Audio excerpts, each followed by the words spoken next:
Hi, my name is John. And my name is Lloyd. And we're the hosts of The Pint, a pop culture podcast. Lloyd, if you had to tell any of the people out there that might be listening to The Pint for the first time about anything unsavory or disconcerting we might do on the show, what would you warn them about? Well, sometimes we drop spoilers, and sometimes we swear like motherfucking sailors. Fuck yeah, we do. You heard it from him. You've been warned. Listen in.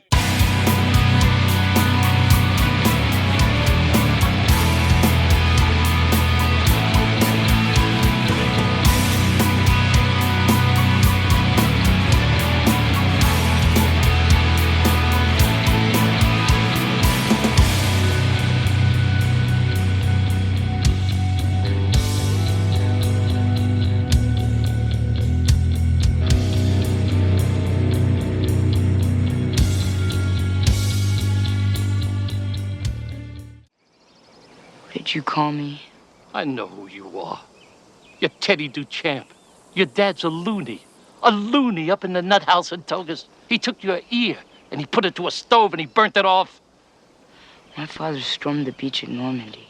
He's crazier than a shithouse rat. No wonder you're acting the way you are, with a loony for a father. Welcome everybody to a brand new episode of The Pint, a pop culture podcast. My name is John. My name is Lloyd. Tonight we're talking about something that's near and dear, I think, to both of our hearts, but specifically the Manster's heart. Specifically, yep. Being a big Stephen King fan. Let's get into it. Let's talk about Stand By Me. Do you want me to get naked and start the revolution? All right, Manster, tell us all about how Stand By Me came to be. All right. Before I do that, I just got one question for you. Mm-hmm. Who would win in a fight? Mighty Mouse or Superman? Well, so Mighty Mouse in one of the cartoons was seen holding, what was he holding? 3 elephants? 3 elephants. So he's pretty strong. Yeah. But I'm also one of those people that gets angry thinking that anybody could beat Superman. So I'm going to say Superman. All right. Yeah. I think Mighty Mouse is just the Superman of the mouse, the rodent kingdom. Possible, but if you're you're then going into right, what's that called? Scale. Scale. when you're talking scale, Superman's got to win, I guess. Yeah, he's got to win. Directed by Rob Reiner, film director, actor, producer. Before this, he did This Is Spinal Tap and The Sure Thing. Yep. Then he did a lot of other stuff: Princess Bride, When Harry Met Sally, Misery, Few Good Men. He was also Meathead in All in the Family. That's right. Michael Stivic. Screenplay by the writing partners of Bruce A. Evans and Reynold. Reynold? Did I say that right? Yeah, I think it's Reynold Gideon. Yeah, it's a weird name. Yeah, they've done some stuff. Not a lot of big stuff, but they did Starman, Cutthroat Island, Mr. Brooks. But they were fans of this novella. So the novella by Stephen King was called The Body. It appeared in 1982's book Different Seasons, which was 4 stories based on seasons. And I do have a tattoo of that book right here on my arm. Yeah, so they really loved that book, and they went to King's agent to try to secure the rights for it. And basically he said, all right, that'll be $100,000 and 10% of the gross profits. Yeah, I read that. Yeah. Yeah. So they didn't give up. They ended up actually settling with $50,000 in an unspecified smaller percentage. Because let's face it, 10% of gross profits is a pretty big chunk. Yeah. And he did well even with a smaller amount. I mean, not, for 1986 numbers, which we'll get into. Yeah, right. So originally they sought out director Adrian Lyne, who's known for sexually charged films. Well, when I read that, I thought this would have been so different. This would have been so different. I just don't get it. Anyway, he had just come off of Flashdance and 9.5 Weeks. Also did things like Fatal Attraction and Decent Proposal. But he ultimately withdrew because basically he wanted a vacation after he was done with 9.5 Weeks. Yeah, a lot of filming Kim Basinger and Mickey Rourke fucking can get tired. Yeah, a lot of food, sex, and stuff like that. Yeah. Basically, so, the story, The Body, which The Stephen King side of it. I don't know. You've read different seasons. Have you read The Body? I read The Body for sure. I had different seasons. I don't know if I read everything in it, but I definitely read The Body when I was a teenager. After the movie, but yes. I've read it a number of times, but it has been probably several decades, or at least a couple decades since I have read it. But I do recall absolutely loving it. And I do also recall it was a much darker story. And there wasn't the main focus of Gordy. It was kind of the boys and, the situation in the town and all that. But it was darker. There was a lot of, I remember the line of the hail falling into the dead boy's eyes. And, there's a storm when they found him. But I like the Reiner contrast between, he's more wholesome. So he brings something different to it. Well, we'll get to it at the end. Yeah. But when they're discussing the fate of the boys in the movie, the Vern and Teddy character, one of them ends up like kind of just marrying out of high school and having kids and having a job. Yeah. And one of them kind of becomes kind of like goes to jail and stuff. But in the book I was reading, like Teddy dies in like everybody dies car crash and Vern dies in a house fire. So yeah, exactly. Stephen King just can't keep his murder boner to himself. That's exactly right. But yeah, so Reiner realized to make this work as a film, he had to make Gordy the central focus of the film, which works really good. So a lot of accolades to it. It won Academy Award for Best Adapted Screenplay, Directors Guild Award for Outstanding Directorial Achievement, WGA for Best Screenplay based on material from another medium, Golden Globes for Best Motion Picture and Best Director. So filming locations. It was filmed from June 17th of 1985 to August 23rd. So not a lot of time. No, right? Pretty. It's also, I kind of marveled because I hadn't seen it in probably about 15 years. It's a short movie. It's It's 89 minutes. Yeah, hour and 29 minutes. Yeah. It doesn't feel like a short movie. It feels just like a perfect length. Yeah, it's almost the definition of like you can get a lot done in an hour and a half. Exactly. Yeah. Exactly. The novella, Jesus. Not sure what to say. I don't know. Switch back and forth. I think it's novella. I think it's novella. Yeah, it's novella. Yeah. It took place in Castle Rock, the famous Castle Rock that Stephen King's stories take place in, but they switched it to Castle Rock, Oregon instead of Castle Rock, Maine. So I had a question for you because our good friend Laura had asked me this when we were discussing this episode the other day, or she had mentioned it. I'm sorry that she had heard this before, but she said it was unsubstantiated. But I read it elsewhere too. Is what she said was that like the people that wrote the screenplay mistook it for Oregon because Portland is mentioned multiple times, and they weren't thinking Portland, Maine. Because isn't Castle Rock and all the other stories in Maine? Yes. So do you remember, is it Maine in the novella or is it Oregon? It's Maine. It's absolutely Maine. So it's a screenwriting error that they just, and they kept it in. Just something they changed for whatever. Yeah. I don't know. I can't substantiate that, so I don't know, but it could be. Okay. Could be a mistake. So Brownsville, Oregon is where a lot of the town stuff was shot. The Barfarama scene was filmed there. A local bakery supplied all the pies.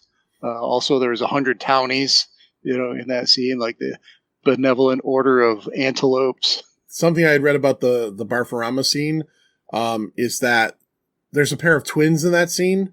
Yeah, I know what you're going for. Yeah. The little boy, the Ray Brower, the dead kid, is in that scene standing behind the twins through the whole behind scene. them. Yeah, yep. And I didn't catch it watching this, so now when I watch it again... Yeah, and I forgot to look at it. Look for it the last time. The scene where they are the steam train across the 80-foot tall trestle was filmed in McCloud River Railroad in a MacArthur Burney Falls Memorial State Park. It's a mouthful. Yeah, it is. In Shasta County, California.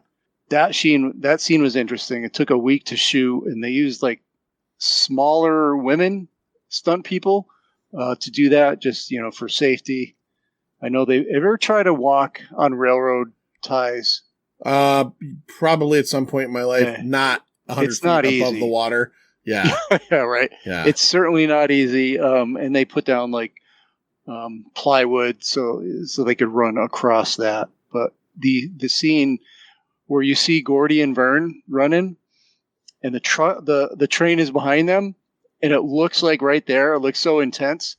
The train was really at the opposite end of the track, and they were at the near end of the track, and they just used a 600 millimeter long focus lens that just like compresses the image. That's just cool. makes it feel like it's right there. And fantastic. Such a good job. Also in that scene, the boys just were not conveying the sense of fear. And I guess Reiner yelled at them and, really got up their ass and said, if you're not afraid of the train, you better be afraid of me because I'm going to kick your ass. Yeah, I read that. Yeah, he kind of yelled at him until they got they got so he got a reaction out accordingly. Yeah, reacted accordingly. Yeah. And one other thing I'll say, the leech scene was just basically a man-made pond that they lined with plastic, whatever you line those ponds with, and then filled it with water, and I guess left it there for a couple months. Yeah, I read that. So it's just as disgusting as a real pond by now. So. They didn't want them to be in a real pond because they didn't know what was in a real pond. Right. But meanwhile, they make this plexiglass-lined hole in the earth, fill it with water, and then left it there from June to August. So essentially, when they fell into it, it literally was just a man-made pond. Yeah, it's just disgusting. Yeah. And then just a little bit more, I'll get into the music. Jack Nietzsche composed the musical score, and it's really good, but I mean, it's always overshadowed by the soundtrack. Yeah, the 50s kind of pop hits, yeah. 50s and 60s, starting with that Buddy Holly Every Day and all the way down to Stand By Me. Really, really good soundtrack. And the movie was initially going to be called The Body. There's actually pictures online of crew shirts that say The Body. Oh, and Rob Reiner decided to change it to Stand By Me. Supposedly, they said that he heard River Phoenix playing it on guitar, and he was playing Stand By Me on guitar, and he heard that and he liked it, and then he thought about how the lyric and the title fit what the movie was kind of going after as well, and it was less harsh than The Body.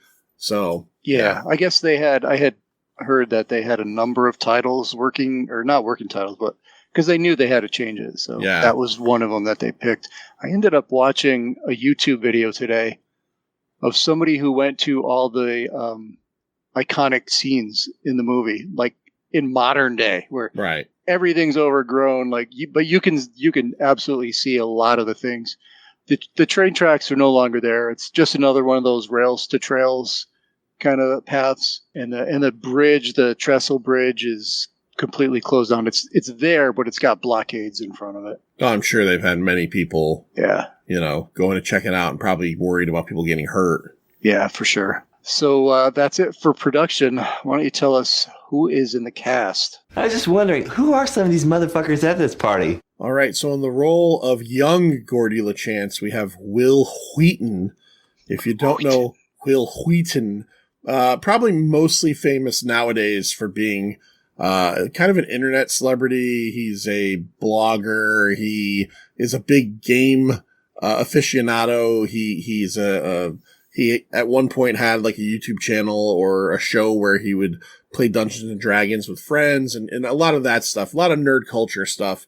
But as an actor, the thing he was probably best known for besides Stand By Me was, of course, being Wesley Crusher in Star Trek The Next Generation for the first couple seasons. He was in the film Toy Soldiers, which was Die Hard at a boarding school back in the early 90s. And in the last couple years, he was pretty famous for playing himself, or a exaggerated, dickish version of himself, on the hit TV series The Big Bang Theory. River Phoenix plays Chris Chambers. River Phoenix died on October 31st of 1993 at the age of 23. He was well known for films such as Running on Empty, Sneakers, and River Phoenix is one of the few people on Earth that can live with the infamy of being an actor who played Indiana Jones, as he played young Indiana Jones in Indiana Jones and the Last Crusade. So his name will forever be connected with that series as well. Corey Feldman plays Teddy Duchamp. Corey Feldman, obviously very famous because he's a rip-ass guitar player. If you've seen those videos of him soloing on his current tour opening for Limp Bizkit. If you've never heard his song or gone on YouTube and seen the video for his song Ascension Millennium, I suggest you pause this episode right now, go to YouTube, look up Ascension Millennium. It's the fucking greatest thing ever. Right. But you can have to pause right now and go do that. So yeah, go do that. All right, we're back. Lloyd checked out Ascension Millennium. He's also known as a kid actor, Dream a Little Dream, Gremlins, Friday the 13th Part 4, and a smaller role in my favorite Friday the 13th film, Part 5. Jerry O'Connell plays Vern Tessio. Jerry O'Connell, currently married to Rebecca Romaine. He is the bane of John Stamos' existence. Way out of his league, but he says that, but he's a good-looking dude. Yeah, he's good. He does say that. Jerry Maguire, Can't Hardly Wait. And when I was a kid, after this movie, he was on a syndicated TV show where he played a little kid that had superpowers called My Secret Identity. Oh. And I gotta say, watching this movie, okay, and maybe it's 86 standards versus 2024 standards, but like the whole thing always has been like, oh, Jerry O'Connell, he's so kind of buff and good looking, and he was the fat kid in Stand By Me. He's not even that fat. He's not that fat. And there's so many fat jokes about him. There's so many fat jokes. If he was a fat kid in 2024, he would have weighed 380 pounds. Yeah. He would have been bursting out of his shirts. He is only slightly chubbier than the rest of them. Now, granted, like, Will Wheaton's very skinny. They're all pretty skinny. So yes, he's got a rounder face. Like compared to them. He is not that fat. He is not that fat. Poor fucking Jerry O'Connell has lived with being known as the fat kid from Stand By Me, and he wasn't that fat. All right, let's keep going. Kiefer Sutherland plays shitbag Ace Merrill. He was Jack Bauer on 24, screaming "damn it" for about 8 seasons. The Lost Boys, and of course Young Guns, which we talked about here a few months ago. And this was one of his first movies. He was like 19 years old. But again, he looks like he's about 32 in this film. He's a good-looking dude, Kiefer. He is. He's got there's a danger element to that guy. Yeah, exactly. Playing Billy Tessio, one of Ace Merrill's gang members, and Vern's older brother is Casey Siemaszko. Casey Siemaszko is also in Young Guns, and this is the first watch of this movie ever that I related those two as being part of Billy's Regulators.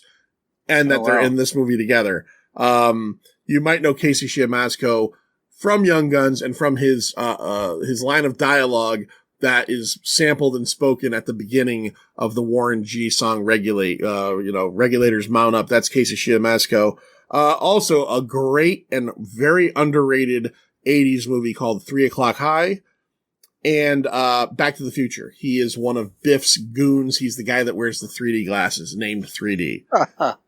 Oh, nice. John Cusack has a small role as Gordy's older brother, Denny, who has passed on. He probably, I didn't read why, but he probably got hooked up with this because he made The Shore Thing with Rob Reiner right before this, which is actually a pretty good movie. I saw it several times as a kid. I haven't seen it in a long time, but I always liked it. Of course, we talked about him in Con Air, and he was in The Grifters as well. Marshall Bell plays Gordy's father, Mr. LaChance. I had to call him out because Marshall Bell, if you are a fan of The Pint, if you've listened to The Pint, and if you paid attention to any of our episodes talking about A Nightmare on Elm Street 2, aka the gay one, he is the gay club cruising gym teacher that gets his ass whipped to death by Freddy Krueger. So if you ever want to just check out his ass, just go watch that movie. Yeah, Nightmare on Elm Street 2, Freddy's Revenge. He was also in Airheads, great film. And, of course, he's the guy that's got Quato on his stomach in Total Recall. So, yeah, Marshall Bell. And then finally playing the adult Gordy LaChance, and he's the second actor who was picked for this. The first actor was an actor who I did not know. When I read this, I was shocked at first, but I didn't realize that the name was just similar. There was an actor named David Dukes. Not David Duke, the white supremacist guy that was like, not that guy. They filmed with him, but Rob Reiner just wasn't happy with his performance. And apparently the very first scene, the long shot of the pickup truck, before we see Richard Dreyfuss in it in a close-up is actually David Dukes, pardon me. Still, it's a shot of him. But, and before they went to Dreyfuss, they went to Michael McKean, who made Spinal Tap with Rob Reiner. He couldn't do it, and Richard Dreyfuss was a high school friend of Rob Reiner's, so he said he would do it. Probably got paid a lot of money for a very little amount of work. And he's got a great narrator's voice. He does. He simply narrates and bookends the front and last scene. Of course, you know him from the films Stakeout, What About Bob, and a little film called Jaws. All right, let's get into it. Let's start talking about this movie. Manster, so essentially we have these four friends. What's the dynamic between these four friends? Let's just talk about the friends first. What is like a quick kind of what each one of these kids is about, what their deal is? They're all kind of, I wouldn't call outcasts, but they all just come from a troubled sort of family, and they're sort of bonding together. Yeah. So Chris has a bad reputation because his brother, and he's hooked in his reputation he can't get out of. And then you've got Gordy, who has I hate to call them a shitbag family, but they lost their star son, and they just can't deal with it. They can't fucking cope.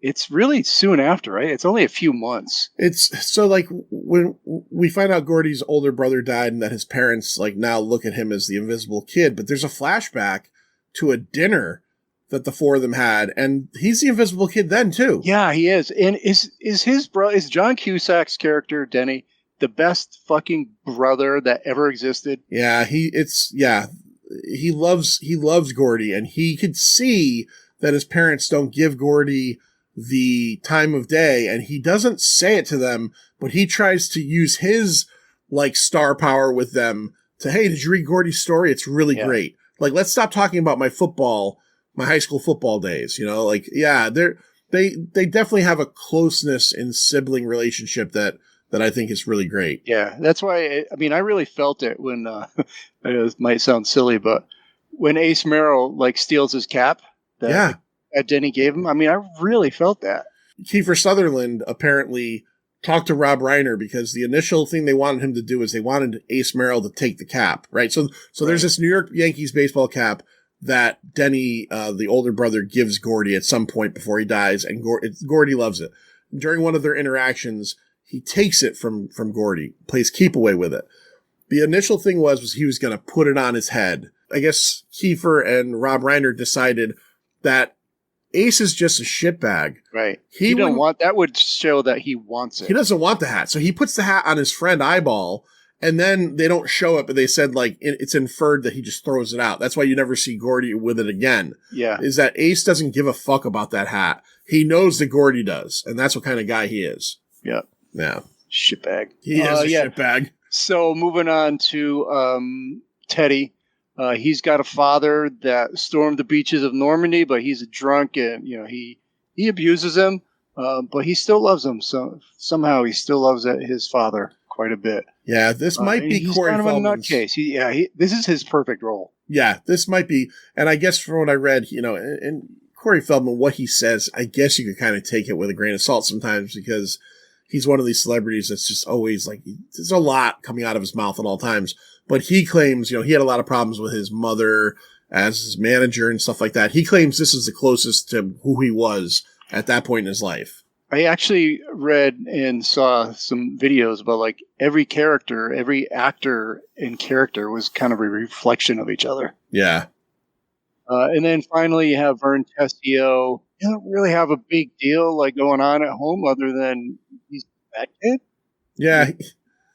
It's not like he's down and out like any of these other kids, but he's a kid I guess no one really wants to hang around with. He's the one that you get the least out of. Maybe he's the most adjusted. Maybe he has the best family life because there really isn't a lot of... He is essentially the comic relief and who the other kids play off of the most. And he's pretty good comic. That kid's he's just nonstop. His first scene. So to set this up, Vern was underneath his porch digging for a jar of pennies that he buried a year prior. that he lost the treasure map for. So he's under his porch, and his brother, the Casey Shimasko character, and one of his friends are discussing how they saw a body. But they can't tell anybody that they saw a body because it's wrapped up into the fact that they also stole a car. So they stole a car, drove about 20 miles away from their hometown, saw a body. They're part of Ace Merrill's gang, but they're very, one of them, Casey Shimasko, is like, let's just forget this, never happened. And the other kid seems like he wants to tell Ace, and he wants to, like, so they're at odds. But Vern overhears all of this and knows that it doesn't seem like they're going to go do anything about it. Now, the body, Lloyd, right, is this missing kid who a couple weeks prior went to go pick blueberries and disappeared. Ray Brower just went to pick blueberries one day and disappeared. Yeah, that's it. The kids all figure. So Vern tells the rest of the crew, hey, I heard my brother talking. There's a body out there. I know we can go find it and claim it. So their thing is like, it's going to be our claim to fame. We're going to find this body, and we're going to be heroes. We're going to be on the news. Everyone will love us. Yeah, they have a great scene where they have to come up with excuses as to why they're going to be disappearing for a day and a half. These kids are all like 13, 14. Why are they going to be disappearing for a day and a half? And the idea is, well, at the end, if we find this body, everybody's going to know what we did. And, I think Teddy's like, but nobody's going to fucking care. Nobody's going to care. Because we're going to be heroes at that point, right? So it's essentially kids, these it's kids. Kid logic. It's kid logic. And what's funny about it is that we're following kids in this movie.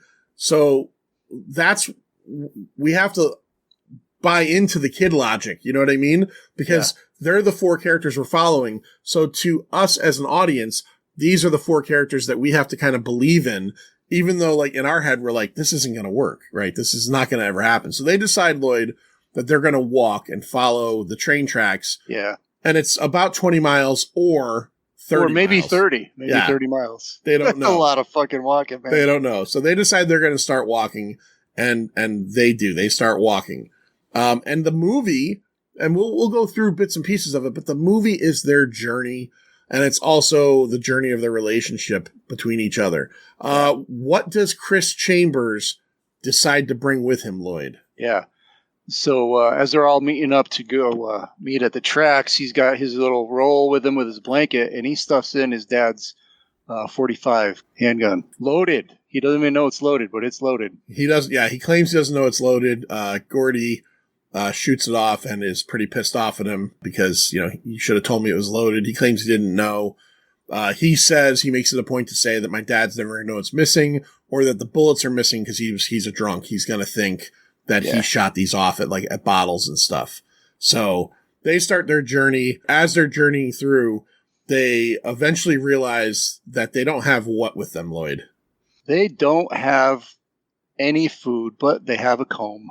They have a comb. Vern brought a comb along, and the reason being is that when they have their picture taken for the paper, they look good. They'll look good. Yeah, that's right. So as they're walking down this train track, and that's when they decide, I got a comb, but we don't have any money. So they sit down to count all their, we don't have any food. So they sit down to count all their money. And do you remember how much money they had? I do remember, but I didn't think about the correlation to the book. Yeah.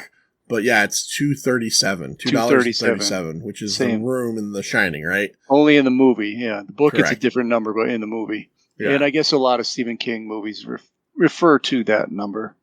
Yeah. In one way or another. Vern, the most pathetic one, only has 7 cents. Yeah, right. Yeah. 7 cents. So they decide that they can go there's a store on the way, right? They know that there's like a dairy type store to pick some stuff up. But they got to cut through a junkyard. But first, before that, yes, there's a train to come in. The train scene already happens before all this? This is the train dodge. The crazy Teddy train dodge. Yes. Yeah. So a train is coming down, and as they're going to move on to the junkyard they have to go to, Teddy's like, I'm doing a train dodge. Now, Teddy is, this is a really good depiction of a mentally a kid that's like dark mentally. Like, Mm-hmm. You know, his ear is totally distorted and deformed because his father burned it against an oven in one of his abusive fits. So Teddy decides he's gonna dodge this train, but the kids are begging him not to do it. And finally, who pulls him off? Is it Gordy? This is where you learn about Chris's character. Yeah. Right. Because Chris immediately is going to have none of this. He's like, no, get off of there. He's like, I'm going to dodge it. And Chris goes in there, stands right on the tracks with him and pulls him off. And eventually they make up and they, give me some skin. But yeah, that's where you learn that, Chris is a protector. Yeah. That's what he does. That's who he is. Yeah. I was going to save this for the end for the rating, but I want to talk about it now. I want to talk about, and we'll see more of it as the movie goes along, but we saw a little bit of it in each one of Chris and Gordy's interactions. The relationship between these two kids is what binds this movie together, right? Vern and Teddy are important characters, but it's Chris and Gordy's movie, and it's unbelievable how they just understand each other, and there's like a respect and a love there that Absolutely. Like it almost seems like impossible for two kids that age to, because what we see amongst this group of kids is what every group of 12, 13, 14-year-old boys does, is call each other names, make fun of each other, and they do that. But when they have their moments, they're supportive of each other. Like, yeah, they have emotional intelligence, especially Chris. Yeah, man, River Phoenix, it seems and it feels like cliched to say stuff like this, but I read that Sean Astin did you read this? I read it. He went to audition for the Chris Chambers role, and he went right after River Phoenix, and he said when he walked in the room, everybody was crying, and he knew that there was no way he would get this fucking job ever in a million years. That's right. Yeah. And we didn't say this to begin with, but I do want to point this out. This is all told in flashback. And what is the flashback centered around, Lloyd, in terms of the Richard Dreyfuss character? The flashback of Gordy. So it starts with like a current day, like he's sitting in that station wagon seeing this current article. But then it goes into the whole movie, basically, I guess, is the flashback. Right, but the reason for the flashback is... The reason for... So what he's reading on the paper, the last time I watched it, just recently, I always forget that that's in there, that he's reading a paper and it says, it's just a quick article, you don't know who the character is yet, but it says Chris Chambers dies, in a restaurant stabbing. Yeah, attorney Chris Chambers. And so, then it moves on and you meet Chris Chambers, a couple minutes later. But I think this movie's different without that one scene.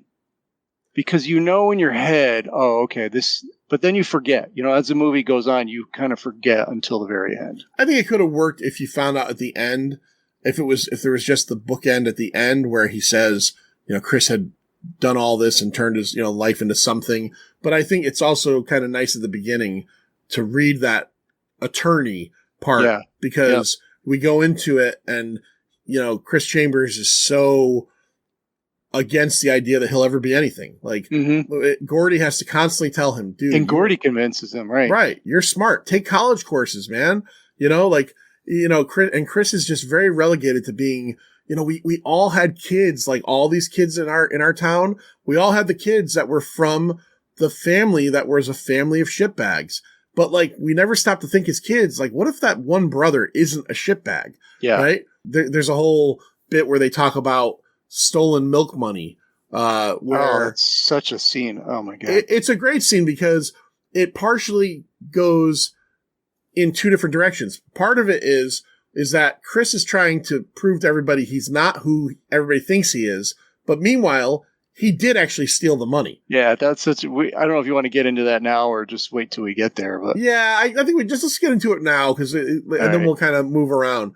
But yeah, he admits that he stole the money, but then he did the right thing, brings it back, right? He brings it back, and then like it ends up being stolen by a teacher or somebody. Yeah, because they're sitting against a tree, and Chris is getting into it, and he's just upset. He's like, they just assumed I took it. Nobody asked me. They just assumed. And then the good friend that he is, Gordy, asks him, said, well, did you take it? He goes, yeah, I took it. Yeah. But they didn't ask. And he goes, and maybe, just maybe, I returned it. And maybe the teacher showed up with a new skirt the next day. Yeah. You know?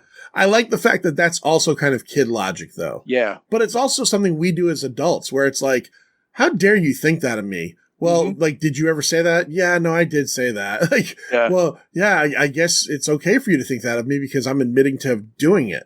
You know, every conversation those two have in this movie stops the movie in its tracks because it's super powerful. And I would like to point out something in that scene. Chris breaks down crying, and it's fucking real crying. Yeah. I mean, he's really feeling something in that moment. Apparently he couldn't figure out how to do the scene. And Reiner said, I want you to go back to a time in your life when an adult just wasn't there for you like you expected them to be. And he was able to conjure up this crying. Later on in the movie, Gordy's crying on Chris's shoulder, and he's not crying. He's acting crying. And you can 100% tell the difference. Yeah, no, River Phoenix was pretty amazing, and it's what happened to him obviously is a tragedy just in life's sake, but like unfortunately we didn't get more. But as a kid actor, man, he's really on fire in this movie. He's really good. So they end up at the junkyard. Yeah, back to the junkyard. They end up at the junkyard. They end up just kind of hanging out. They're waiting to a certain point of the day when the junkyard opens. There is the legend of this junkyard of a dog, this evil Cujo-like dog named Chopper that has been trained so well by its master, the junkyard owner, that not only does it sick people, not only does it sick itself upon people, but it will sick itself upon commanded body parts, including and not up to balls, right, Lloyd? Sick balls, sick Chopper. Balls. So they hang out there for a while. Gordy. I love their talking of like Annette Funicello's titties. Oh my god, those are great titties. Those are so great. Annette Funicello's. Are you watching? Are any of you guys watching the Mickey Mouse Club? Yeah. Any of you noticed that Annette Funicello's titties are getting bigger? Yes. And he's like, one of them's like, yeah, out on the sides. Yeah. And they're doing all stuff kids do. They're singing songs. They're such a good time. Smoking cigarettes, which by the way, Rob Reiner, who is a very big anti-smoking, person against all that stuff. The cigarettes in this movie were shredded lettuce inside wrappers, which is pretty fucking gross sounding. Sounds gross. Which cigarettes are gross, but I mean, shredded lettuce doesn't seem like a much better, healthier, but not much better tasting option. Right. So Gordy takes the 237, walks down to the local store, and he buys. What does he buy? Like 4 Coca-Colas and enough hamburger to like the rest. Yeah, it looks like hamburgers so they could like throw it on a stick. They put meatballs on sticks and cook them.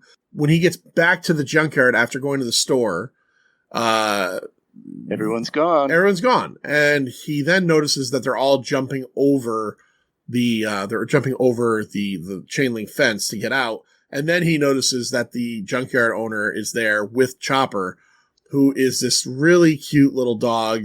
And every time I see this movie, I get mad at these kids when they fuck with Chopper. So he runs and he gets to the fence and jumps to the other side of the fence, and Chopper chases him. And Chopper is this little cute.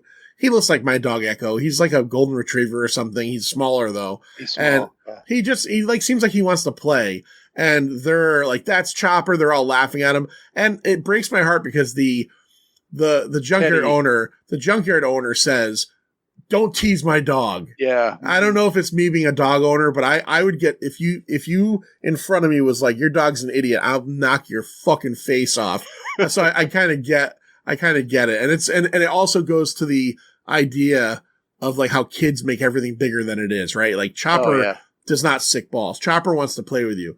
But then Teddy, right? What does Teddy do? Teddy turns around and really taunting the dog. He's like, yeah, bite my ass, eat my shit. And he's rubbing his ass in the chain link fence. And the dog's biting through the fence and pulling his shirt. And yeah, those kids are really taunting that dog. But then the dog lays down. He like burrows a little hole for himself and just lays down. It's cool in the dirt. Yeah. Yeah. Yeah. But then the junkyard owner It's like, I recognize all of you. I know who you are. And then he really lays into Teddy. Oh, your father's a loony. Yeah. He fucking, and this scene is wicked powerful for Corey Feldman. I'll give Corey Feldman, kind of has, in the long run of life, almost ended up as the butt of a million jokes.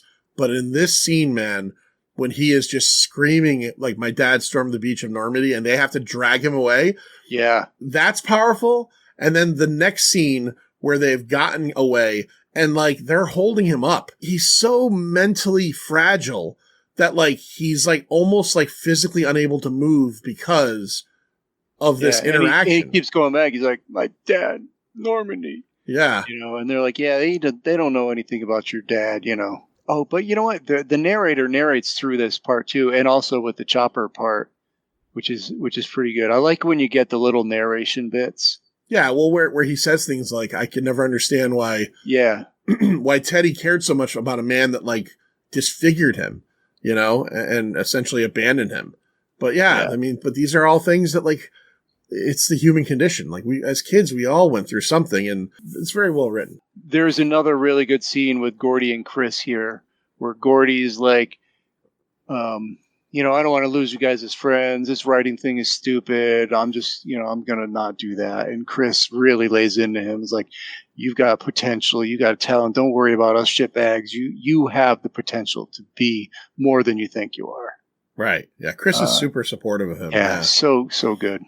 Yeah. Now, just to cross over to the other side of action here, we get to a point where we kind of see it. It's kind of in a humorous light how the Billy Tessio character and his friend separately start telling people about the body, right? Because they cannot hold it in. And it eventually ends up back to Ace Merrill, who's the leader of this crew. And he's like, well, we're going to go drive out and we're going to get this body. Fuck those kids. We know now, even though we're watching and paying attention entirely to the kids, we know that Ace and his gang is probably going to intercept them at some point. Yeah. They have a little, mailbox of baseball. Yeah. What a bunch of fucking losers. And again, we all had these kids in our fucking town too. So, all right, Manster, the train trellis bridge. What happens here? So they do see this, right? And they're like, well, I don't know. How far would you say that train trellis was? A quarter mile? It felt like it was probably like maybe half a football field or maybe a little bit longer. Yeah. It probably longer. It definitely... I was trying to gauge it myself. Yeah, it seemed pretty long. Yeah. And so they have to cross it. And if they don't cross it, they're going to have to go like 5 miles out of their way and then 5 miles back. 5 miles back. It's going to take them like a whole nother half of a day or a day to get where they want to go. Yeah, so they decide to cross it. And Chris and Teddy, they got no problem. They're just going in the front. But old Vern is just on all fours crawling across this thing, loses his comb at one point. Yeah. Then sure enough, Gordy's a little suspicious. He's feeling the rail and he's looking, and then we see the smoke like over the trees. And in that classic scene, he's like, train! I don't think Rob Reiner is a director known for... I mean, I'll give him credit. Misery is a movie that's filled with suspense, so I won't say he's not known for it. But a lot of his stuff is lighter comedy or drama. But the way that it's like a monster movie, the way that scene is shot where he looks back and you just see the trees and the bend of the train track and nothing. And then he feels the rail. He looks back again, nothing. And then he hears something. He puts his head to the rail, looks back again, and you see the fucking smoke over the trees. Oh my God. Because I would shit my pants. Like, at this point, they're too far. They can't go back. No, they can't. So they can only go forward. And they can't drop either if they jump off. Oh, right. You can't drop. And I love the way the camera pans back. Yeah. And then you see the full length of the bridge and you see Chris and Teddy way up further. But you see Vern and Gordy and they're like only a quarter of the way across. It takes Gordy like 20 seconds to get Vern on his bipedal. I know. That's so frustrating. Yeah. So they finally get it and they're just running and Teddy and Chris are off the corner and just telling them, do not look back and run. And they get as close as humanly possible to getting run over before they are able to jump off the side of the track and kind of land a little bit down into like a little bit of a gully. Yeah. But yeah, so the train gets by. Where do they move to from this point? Is this where they get to? Well, then they go to the campfire. They have the campfire that night and the Lard-ass Hogan story, and then all the animal sounds. They're going to have a campfire. They ask Gordy to tell them a story because he's a writer and he's known as a storyteller. So this is a scene. This is probably the most famous scene from this movie.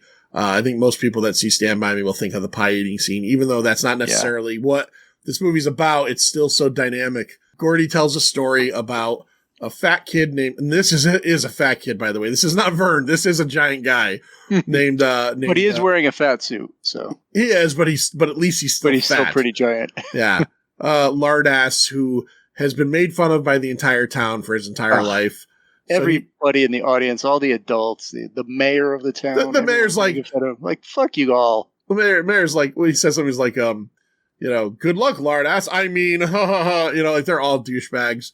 But it's a pie eating contest. I'm very curious about this pie eating contest. Like, what are the rules? Because all they do is just stick their face in the pie and eat out like the center of the pie and say done. Yeah, they're not done. It seems like Lardass is not eating whole pies. But no, they're still taking them away and giving him another one. He's eating maybe 3/4 of a pie. Yeah. But yeah, so they're face first, arms behind them. But what Gordy explains that nobody knows, right, is what did Lardass do prior to eating these pies? This is now our 5th egg eating scene in a movie. Is it? We're now up to 5. Okay, all right. We're up to 5 now. So he's his whole point of this is to get his revenge. He just wants revenge on the town who just always picking on him and beating him up. So he drinks a whole bottle of castor oil. Now, I don't even know if that's a thing. I don't know if people know what castor oil is anymore, but when I was growing up, I sure knew what it was. And it's not something you wanted to drink. I never had it. I know the idea is you would like give a kid a spoonful either because they were having stomach issues or because they were being bad. I guess, like the idea is the taste is so fucking bad or whatever. Yeah. Yep. So he drinks a whole bottle of castor oil and then follows it up with a raw egg. Yeah. Yeah. And then just goes right into the pie eating contest. And then we catch up when we see the flashback of him doing all of that. We get back to the main story, and all of a sudden, the rumbling. He starts to get that rumbling that every person on Earth has had more than once in their life, but can think of a time where you had it where you were like, "Oh no, not now." But he wants it to happen now. Now the only difference is the rumbling for him. My rumbling denotes I'm about to shit as hard as possible. My rumbling means that I'm going to have hot liquid fucking diarrhea and it's going to be a nightmare and there's going to be spurting and right. I'm going to be cleaning. There's going to be cleanup involved. Yes, cleanup. We're going to need wet and dry rags. Yes. I should have bought a bidet before today. But his means that he is about to fucking start absolutely and totally projectile vomiting everywhere. So he does. He starts to projectile vomit, purple vomit, denoting the blueberries. Now, this is something I never noticed about this scene before that made me laugh hysterically. He starts throwing up projectile vomiting. Everybody in the contest does the same thing. And Gordy's like, telling the story. The pastor threw up on his wife. She threw up on this. But then when you go to the crowd who have not been eating blueberry pies start throwing up blueberry pie sauce. You know what? Maybe they ate a little blueberry pie before. I guess they're at a blueberry fair probably. I noticed that years and years ago, and I always thought the same thing. I thought it was funny. So, and then he just ends the story right there. It's just the Lardass got his revenge. The kids love the story. Yeah. It's a good time. Coming up is so funny. Like their reactions, like their immediate reactions. Everybody claps and cheers and says yay and stuff. And then Teddy doesn't like the ending. Teddy's like, oh, then what? He's like, what do you mean? Well, then what happened? Well, that's the end. Oh, that's a shitty ending. Yeah. Right? Yeah. And then you got Vern's question. Oh, a great story. He goes, but what I don't get is did Lardass have to pay? No, they let him in for free. Then he's like, oh, yeah, all right, great story. Yeah, Chris is the only one that like truly understands that this is just a story. They have their discussion where Chris talks about the milk money at this point. Yeah. They guard each other with taking turns sleeping and one of them holding the gun. Earlier in the movie, Gordy has a moment, and I don't know, what do you think this means? The deer. What does the deer mean? The deer. It's just a moment of peace and solitude and, innocence and stuff like that. But he makes it a point that he kept to himself forever. Right. Like he said, he's never mentioned it until now. Yeah. Like telling retelling this story is that he was sitting on the train track while everybody else was sleeping, and a deer came out of the woods and they looked at each other. And yeah, I guess it's the only moment in a trip where he shared everything with everybody that he kept for himself. Right. So interesting little part there. Yep. So I like it. Where does it go from that? Where do they basically end up? from here? I guess they want to take another shortcut, so this is where they go through the swamp. First, Chris puts a stick in the water, and again, he puts a stick in the water like 2 inches from the edge. Yeah, but this is again where we have to remember our protagonists are just kids. Yeah, they're just kids. We as an audience trust that they know, but they're just kids. He sticks a stick in the water and goes, "Oh, we can walk across this." And this is a great scene. Yeah. How they all walk in unison and fall in unison because the water is much deeper. It's so good. They get out of the water and they're kind of drying off and trying to get their clothes cleaned off. And they notice something on, I think Teddy's neck or Vern's neck. Yeah, Vern's neck has a big fat leech on it. Big fat fucking leech. And we're talking about eggs. We just talked about leeches 2 episodes ago on Speed 2. So leeches now are a thing for the Oh, Pint. that's right. So they start to strip down to their tidy whities, and they're pulling leeches off of each other left and right, backs, forwards, legs, arms, necks. And then as they're all finished off, we have this moment where all the kids are paying attention to Gordy, who has this like fucking crazed look on his face. Why does Gordy have a crazed look on his face, Manster? He is just so aghast because as he looks down down the front inside of his tidy whities, he's got a big motherfucking leech, probably just as big as his penis. Yeah. And in what is like for any guy, like a real like kind of like swoon moment, like is he reaches down and he pulls it out and off, but his fingers are covered in blood. And he faints. Yep. He fucking goes down. I actually wondered while watching this, it didn't seem like any of the other kids looked down there. Like I would have been like, I would have helped him up and been looking at, I would have had, I would have been feeling up my asshole. I would have grabbed my ball sack with my left hand. And have you ever just pulled your ball sack as hard as you can? Like those things will stretch. Yeah. I would have gotten it as fucking taut out as I could. And then with my right hand, I would have just been rubbing up and down. It off, yeah. Scraping everything. Yeah.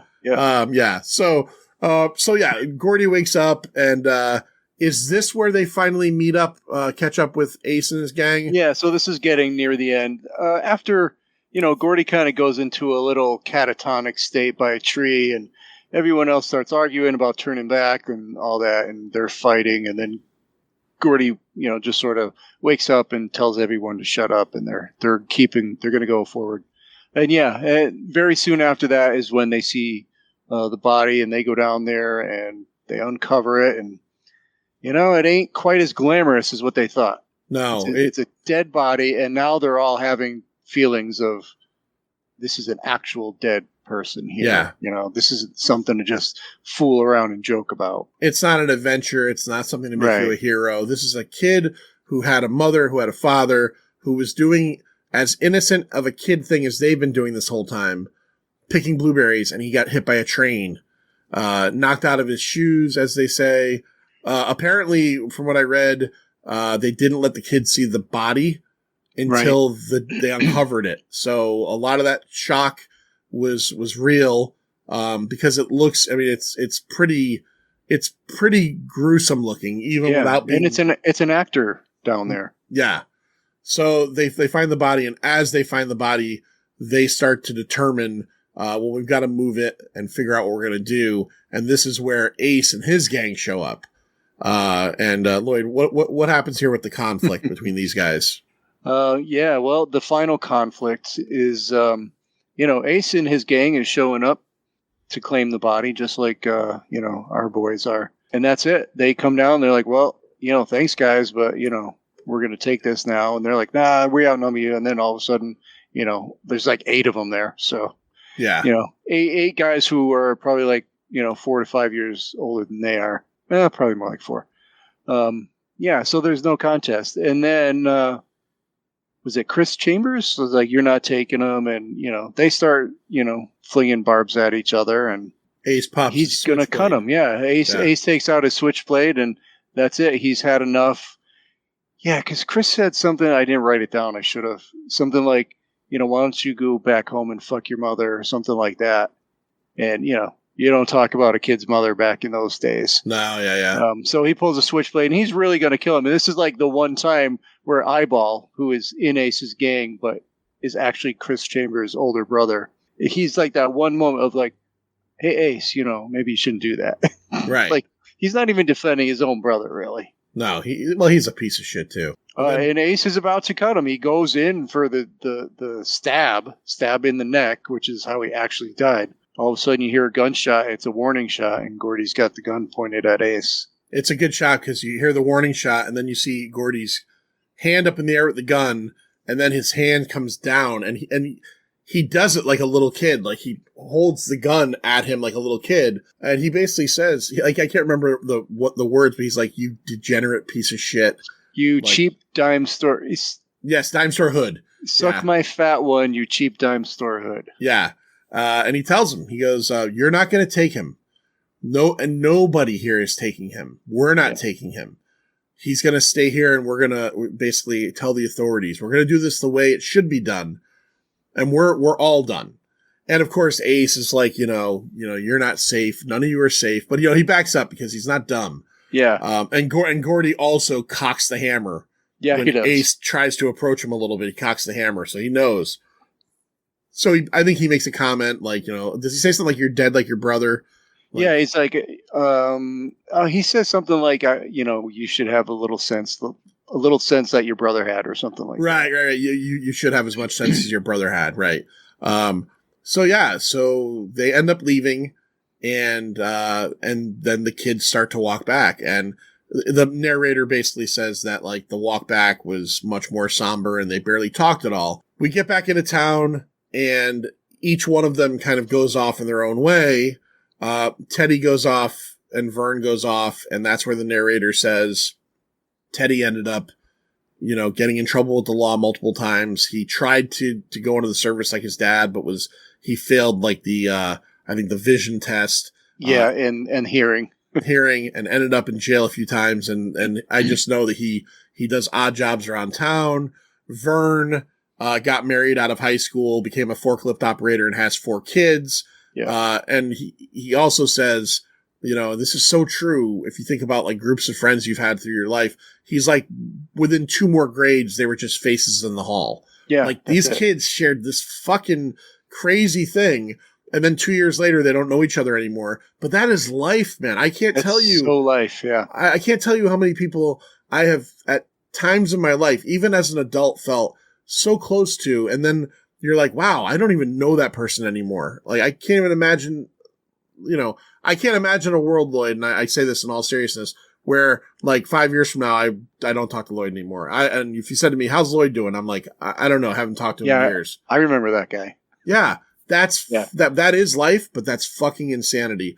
And then there's the Chris and Gordy moment where they talk about, "I'll see you in school." This is the end of the summer, so school is starting very soon. But when Chris walks away, what is the difference between when Vern and Teddy walk away? Well, he does talk about Chris's future, and how he did convince Chris to take some college courses, and that he then became a lawyer. And, he goes right into the story about how he was in a fast food restaurant, and the fight broke out in front of him, and he tried to break it up and got stabbed in the neck and died instantly. Yeah. And he hadn't seen him in 10 or so years. And This is what prompted him to write this story. Does he say it there, or does he say that when he's typing the last 2 lines of his story? I think when he's typing. Yeah, I think when he's typing. What I was going for was, and I think I'm correct, unless I'm putting this in my own head, but when Chris walks away, he fades away, doesn't he? Yeah, he fades away. I'm sorry. Yeah. He's the only one that fades away because of his tragic ending. And he's sitting at his study. Yeah, so now you're back in like current day 1985, 39-year-old Richard Dreyfuss typing in his memoirs.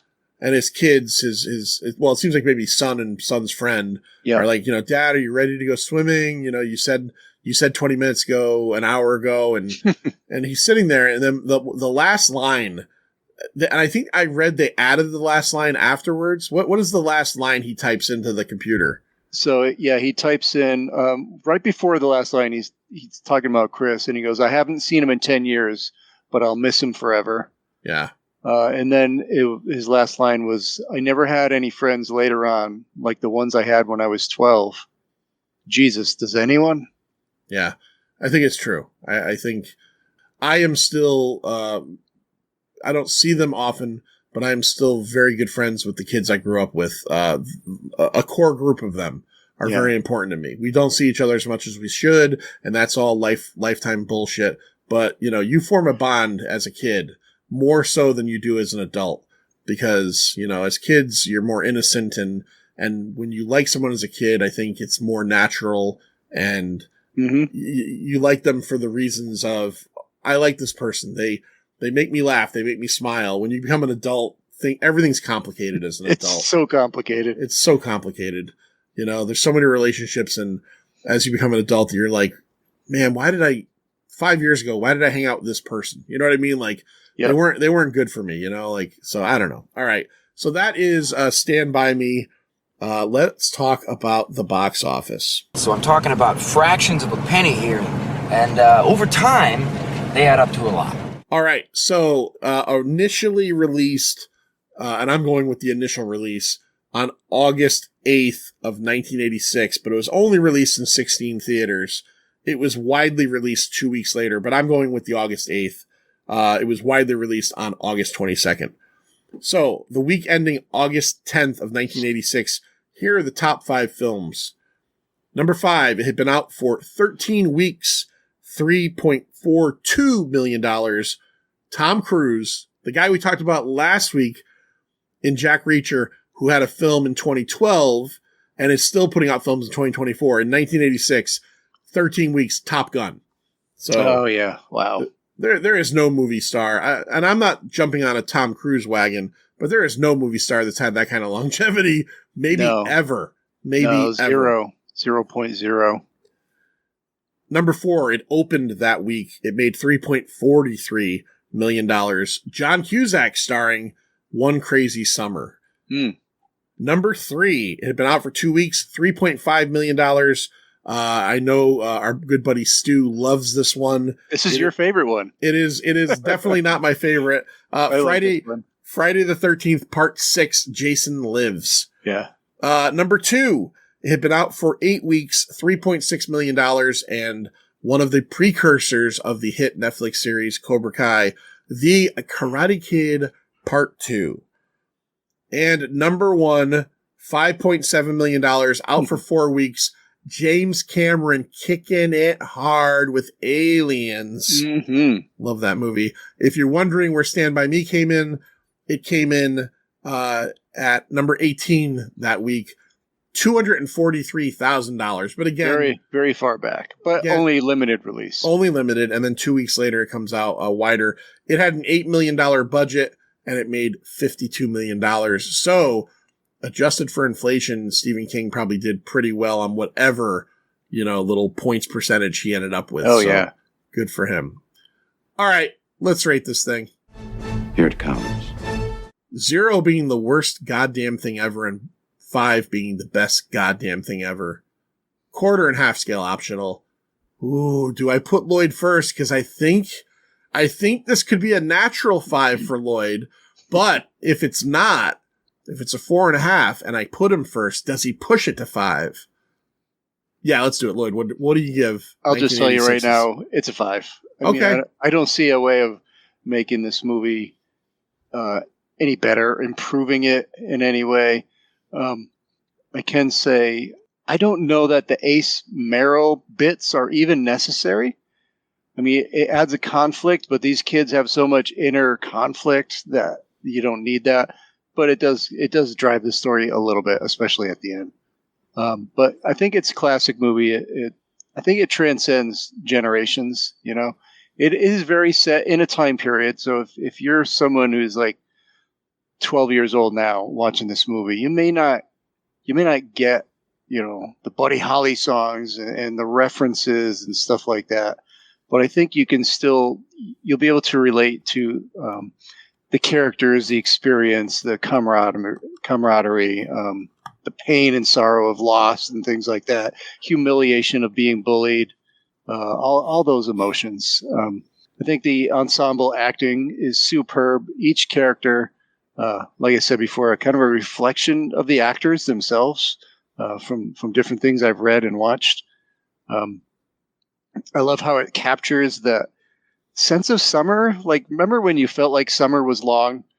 And do you remember like, went out and played? Do you remember when you felt like summer was a thing? I haven't. Well, it's a thing. Yeah, I haven't lived in a world like you. You have kids, so I think you might have a better. Like for you, like summer still defines something in your life because like, oh, the kids are out of school now. I got out of school in 1993, and like all I know about summer is that it's hot and bigger movies come out. Other than that, it's just another time of year. Yep. So yes, I 100% know what you mean when it was important to have a summer, and summer meant like me and my friends are going to hang out for 3 fucking months before I have to go back to fucking school. Yep, exactly. The dramatic beats of this movie are unforgettable. Like every little drama scene in there just sticks in your mind. And the soundtrack is awesome. I think even if you don't have the nostalgia for the songs, I think there's a sense of something timeless in there. And that's it. And I like that the movie references the eternal question of whether King himself can nail the ending of a good story with the whole Lard-ass Hogan thing. Because, you know, when Teddy's like, oh, that's a shitty ending. That sucks. Yeah. That's in there for a reason. Yeah. You know, I never thought about it, but you're right. Yeah. That is one of the strikes that people give to him all the time. Yeah. So the combination between King's darkness, you know, all the darkness from the story did not make it into the film. And the whole, you know, the powerful story and the wholeheartedness of Rob Reiner's film, it's perfect, I think. So yeah, I give it a 5. All right, I'm going to agree with you. I give it a 5.